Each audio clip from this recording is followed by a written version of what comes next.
Hey, what up, everybody? This is Stevie Breach. I was asked on Twitter about Randy Orton leaving WWE to go to TNA, and honestly, this was a wrestling rumor that passed me by.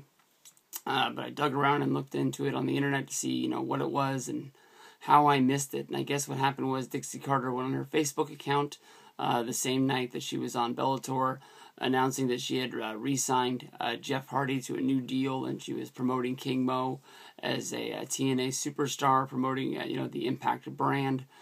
She said on Facebook that she was looking to sign a major WWE superstar after WrestleMania 29, and went as far as to say that this superstar was somebody who could slither and strike at any time. That would get most people to think that it would be the Viper, Randy Orton.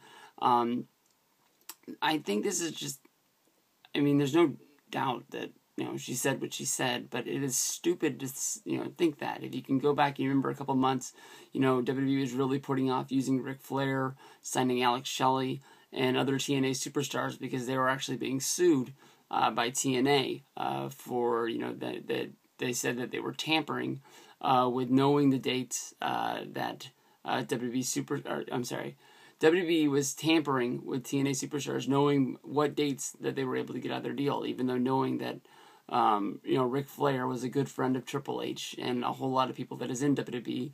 And I don't know, the whole thing was pretty stupid because, if we're sitting at home and we're just wrestling fans who look on the internet and we know what dates or approximately what times, wrestlers get out of their wrestling deals. Everybody knows that Sting's deal with TNA always ends in February and things like that. Of course, the higher-ups of other companies are going to know.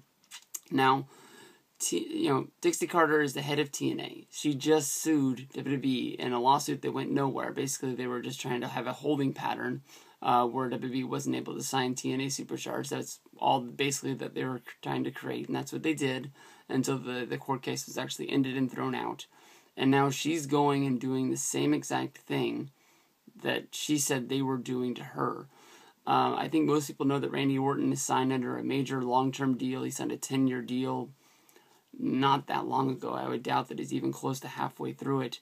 Randy Orton is a WWE, through and through guy with his grandpa and his dad both being there, and even though they don't have a major push behind him right now, there's no doubt in my mind that they're going to use him sooner than later in a big role.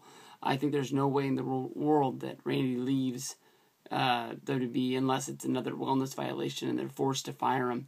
Even then, TNA's at the major leagues have to scramble around, make major cuts or find major investors to bring a guy like that in. He's going to cost a good deal of money, even if you don't like Randy Orton like I do.